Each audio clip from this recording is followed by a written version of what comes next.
Origin Unexplained. It's Halloween, and that means it's time to settle in, turn down the lights, because tonight we're diving into some true ghost stories.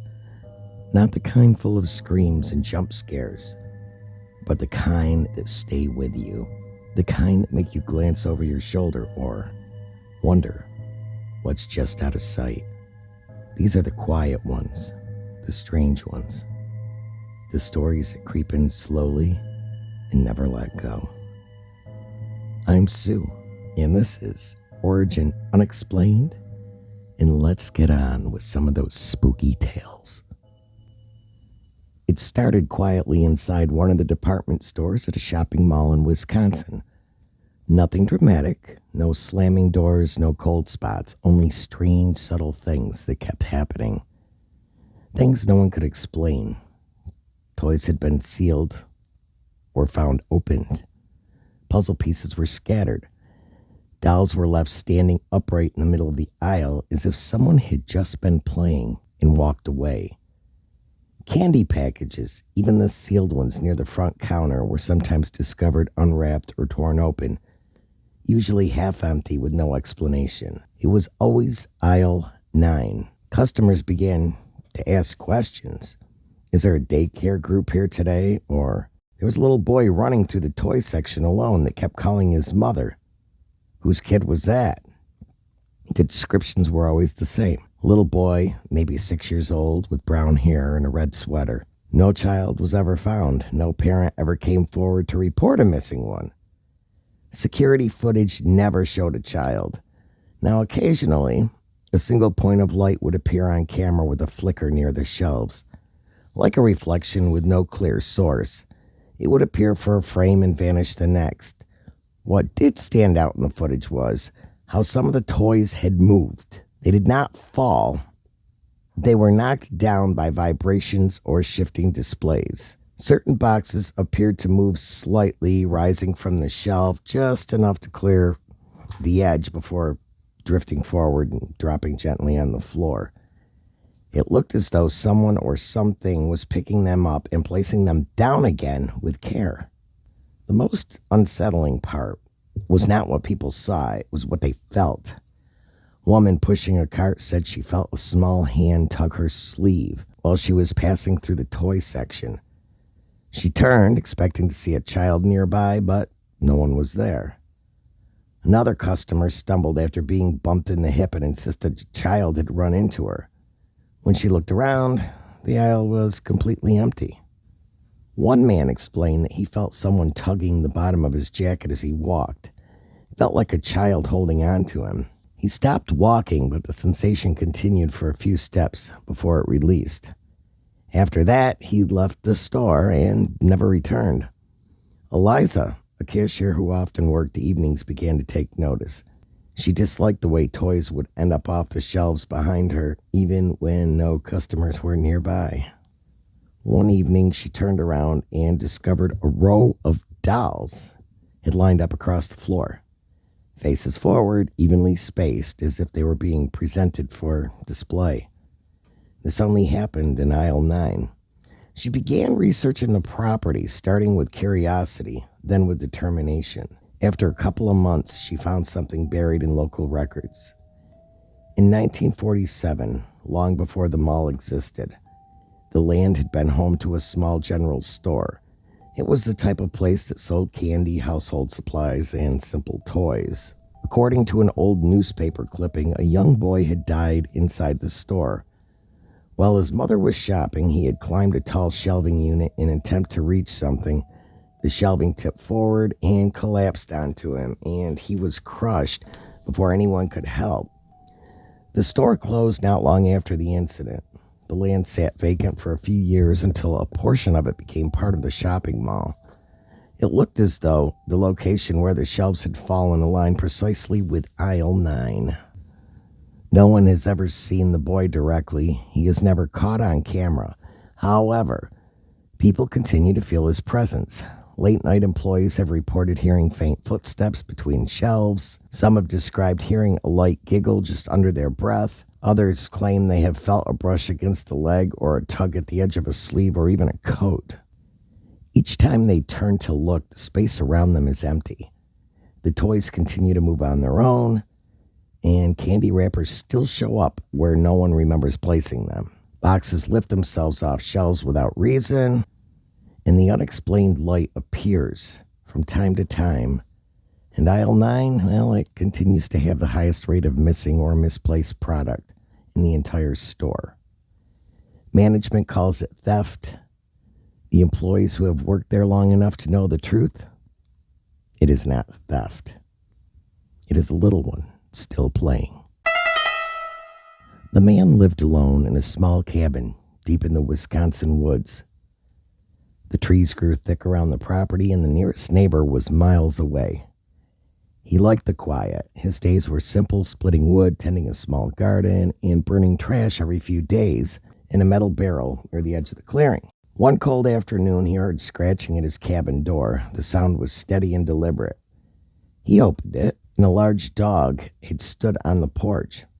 It looked part husky, part wolf, with broad shoulders, thick coat, and pale eyes that almost seemed to glow in half light. It didn't bark or growl. It simply stood there, breathing slow white clouds into the air. The man spoke to it softly, and it didn't flinch.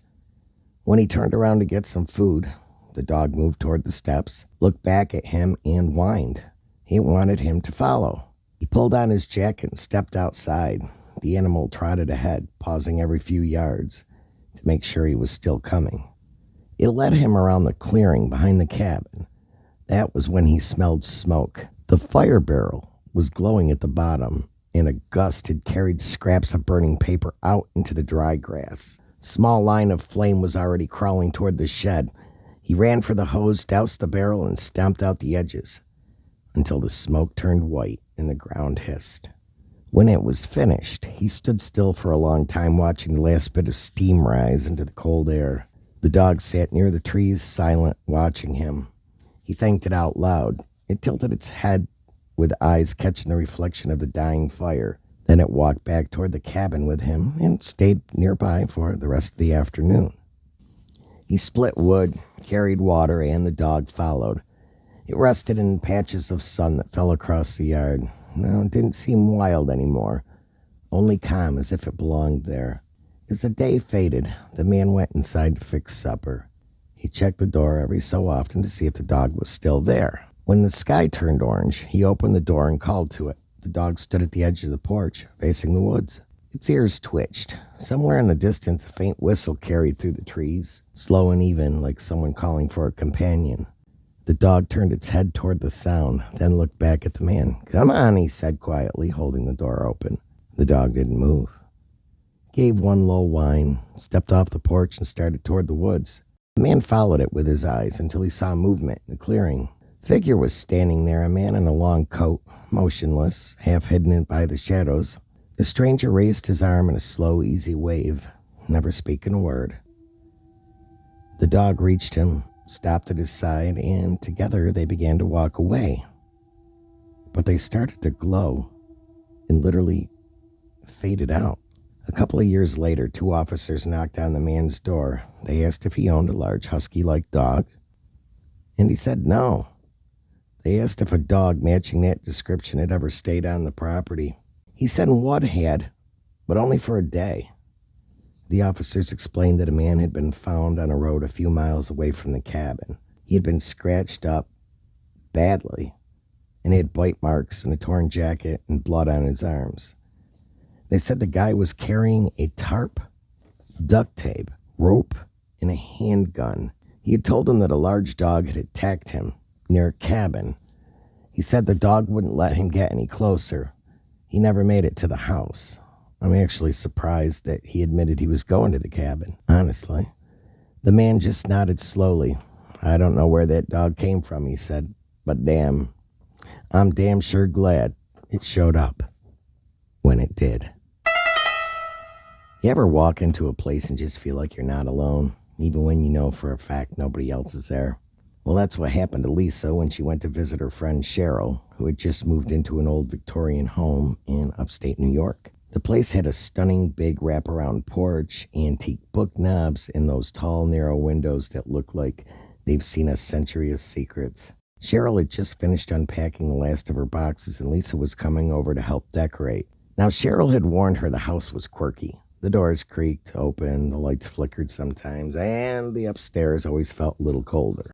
Nothing major, just an old house, old house stuff, or so she thought. Lisa showed up late one afternoon around 4 o'clock. The sun was starting to go down and starting to dip, casting this amber light through the front windows.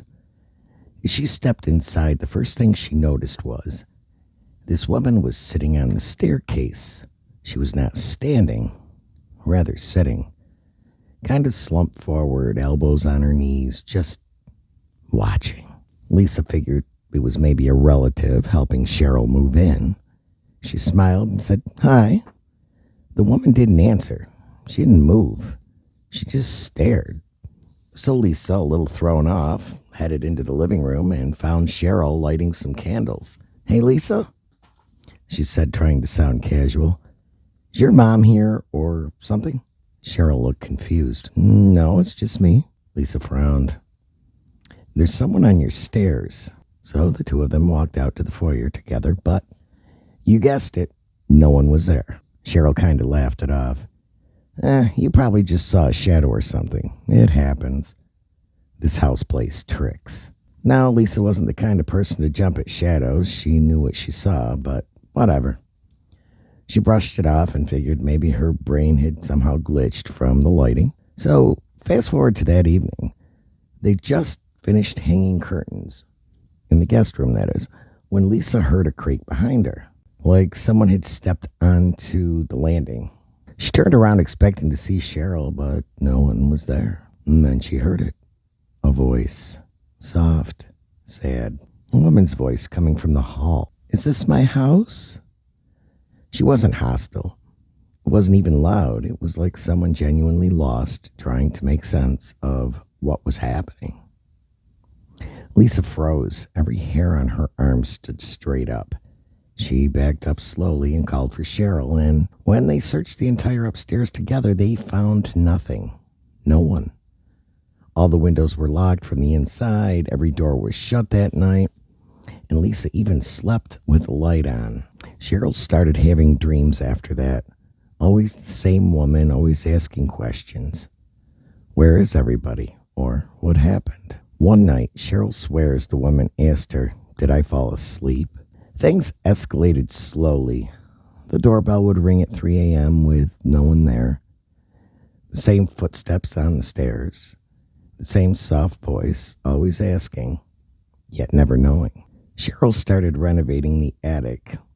There she found an old box tucked behind the insulation. Inside, a faded black and white photo of a woman in a long nightgown sitting on that exact staircase. She had the same blank stare. She had the same posture. She showed the picture to Lisa. Lisa's face went pale. "That's her," she whispered. "That's the woman I saw." They did some digging and found out that in the 1950s, a woman named Eleanor had lived there. She didn't feel all that well very often, and she stayed in her night clothes, as a typical woman that lived alone would do. She was in her late 30s and had died of carbon monoxide poisoning during a brutal winter. The furnace had malfunctioned at the time. Neighbors thought she'd gone on vacation because she didn't have many visitors. She wasn't found for 2 weeks. Cheryl eventually had the house blessed. The activity didn't stop, but it quieted down. Eleanor still makes her presence known every now and then. A soft question, a misplaced object, the feeling that someone is standing behind you when you're brushing your teeth. She never screams. She never gets angry.